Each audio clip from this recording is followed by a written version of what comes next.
आपको उसे समझाना चाहिए। 3 दिनों से यही चल रहा है, स्कूल भी नहीं जा रहा है, बस सुबह उठता है, खाना खाता है, फिर सो जाता है और दिन भर सिर्फ खाना सोना यही चलता है।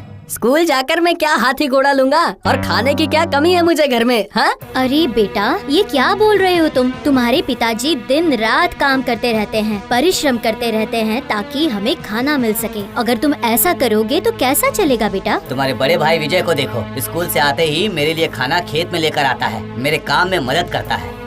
पिताजी, माँ, अभी ये बहुत छोटा है, जब बड़ा हो जाएगा तब अपने आप समझ जाएगा। अभी उसे खाना खाने दो।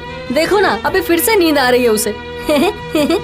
हाँ, तुमने सही कहा। ठीक है, मुझे पूरी और मांस दे दो, मैं जल्दी से खा के सो जाता हूँ।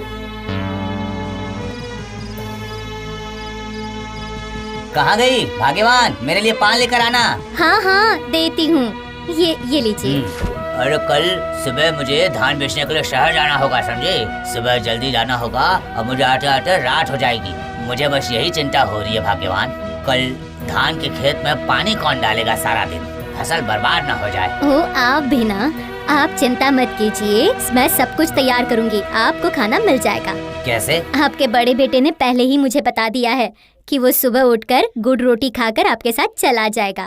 आप शहर चले जाएंगे और वो खेतों में जाएगा, खेत में पानी देने के लिए। ऐसी बात है क्या? हम कितना खुशकिस्मत है ना भाग्यवान।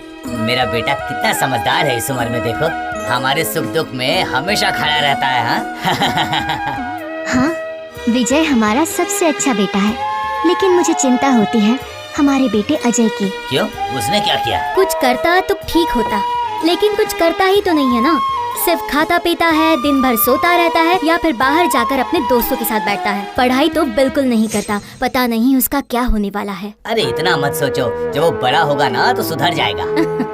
ये भी ठीक है, हमें इस बारे में ज्यादा नहीं सोचना चाहिए। चलो जाने दो, ये लालटेन बुझा दो, मैं सो जाता हूँ। मुझे सुबह जल्दी उठना होगा ना, बहुत काम है। हाँ हाँ ठीक है, जाती हूँ।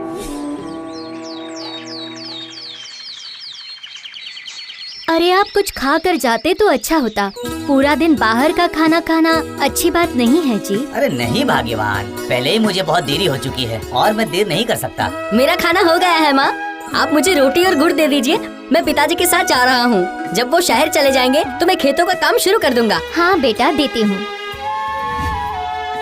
लो, ये लो, और वक्त पर खाना खा लो। माँ, मैं आता हूँ, भाई को स्कूल जाने के लिए तैयार कर देना। हाँ, नहीं तो उसको स्कूल जाने में देरी हो जाएगी। हाँ ठीक है, अपना ख्याल रखना। अच्छा ठीक से जाइएगा, अपना ख्याल रखिएगा। अरे अजय, उठो, अभी तक नींद पूरी नहीं हुई, उठो।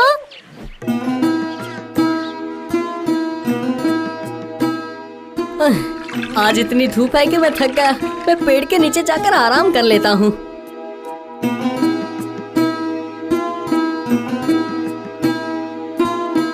भाई, ओ भाई, क्या हुआ? तुम स्कूल जाने के बजाय यहाँ पर खेल रहे हो, ना काम करते हो ना पढ़ाई करते हो। ऐसे करने से हो जाएगा तुम्हारा? भैया मैं क्यों जाऊँ काम करने?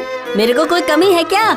मैं तुम्हारी जितना बुद्धू नहीं हूँ जो ऐसे खाने के लिए मर जाऊंगा। तू अभी जो बोल रहा है वो बड़ा होके पता चलेगा। हाँ, बड़ा होने के बाद मैं काम करने के लिए काम वाले आदमी रख लूंगा, समझे? हाँ, तुम तो ऐसे करते करते ही मर जाओगे। मैं तो खेलने जा रहा हूँ, तुम यहीं पे बैठे रहो। इसमें कब जाने अकल आएगी, कौन जाने। कुछ सालों के बाद गांव में जो भी कुंवारे लड़के हैं उनके लिए एक अच्छी खबर लाया हूँ। हमारे जमींदार साहब की एक विशेष इच्छा है, उनकी इकलौती पुत्री मधुबाला के साथ एक योग्य लड़के के साथ विवाह करवाएंगे। तो सुनिए उनकी क्या क्या शर्तें हैं। जो कोई भी शादी करना चाहते हैं वो जमींदार के घर कल सुबह पहुँच जाएं।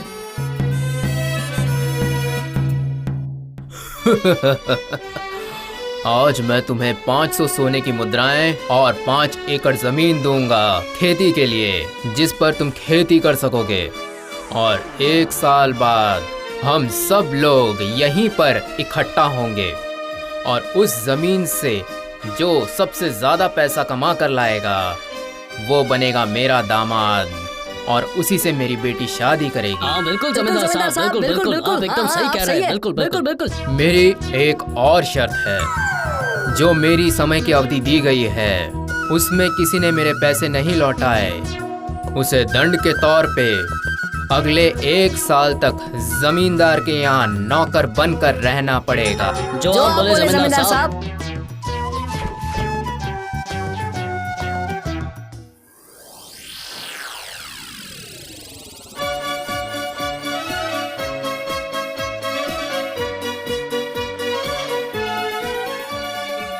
जिंदगी में पहली बार एक साथ इतनी सारी सोने की मुद्राएं देखी हैं। कुछ सोचा क्या करेंगे भैया? हाँ, पहले कुछ मुद्राओं को खर्च करके मैं जमीन लूंगा और बाकी बचेगी उसकी मैं ऊंट और बैल लूंगा और पूरे साल में अच्छे से मेहनत करके खेती करूंगा।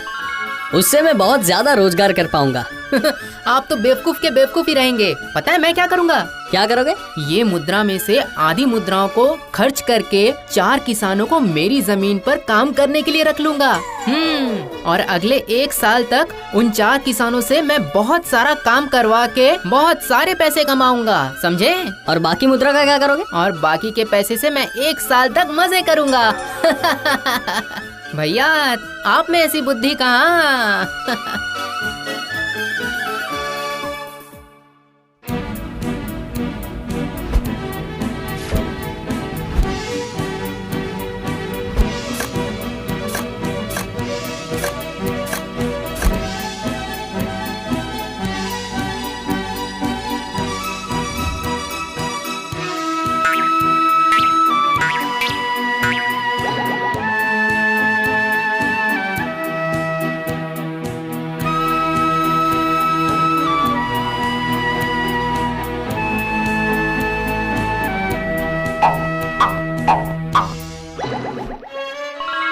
बहुत मेहनत करके मैंने ये धन जमा किया है, ये पुरस्कार तो मुझे मिलना ही चाहिए। अच्छा ऐसा है?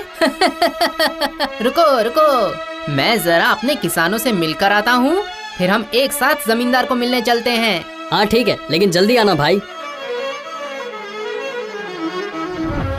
अब क्या बताओ भाई, खेत में इतना पानी निकला कि पूरा धान पूरा फसल खराब हो गया। बहुत नुकसान हो गया भाई। पता नहीं ये पेड़ कहाँ से आ गए, हमारी सारी की सारी फसल नष्ट हो गई। अब क्या करेंगे, बताइए क्या करें हम? मैं आपको कुछ भी नहीं दे पाऊंगा सेठ जी। इस साल का अनाज तो अब तक बिका भी नहीं है। अब तो हम कंगाल हो चुके हैं सेठ जी। हाँ ये क्या बोल रहे हो? हाँ हाँ हाँ हाँ हाँ, अगर भैया की तरह मैं मेहनत करता तो आज ये नौबत नहीं आती, मैं इस मुसीबत में नहीं फंसता।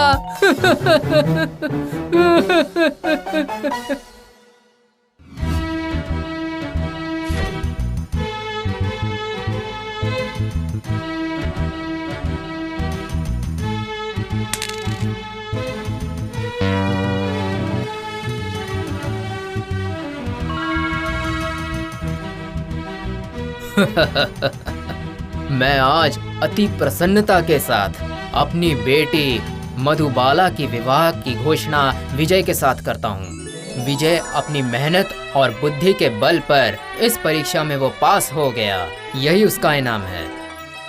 मैं अपनी बेटी के लिए ऐसा ही मेहनती और बुद्धिमान लड़का कब से ढूंढ रहा था।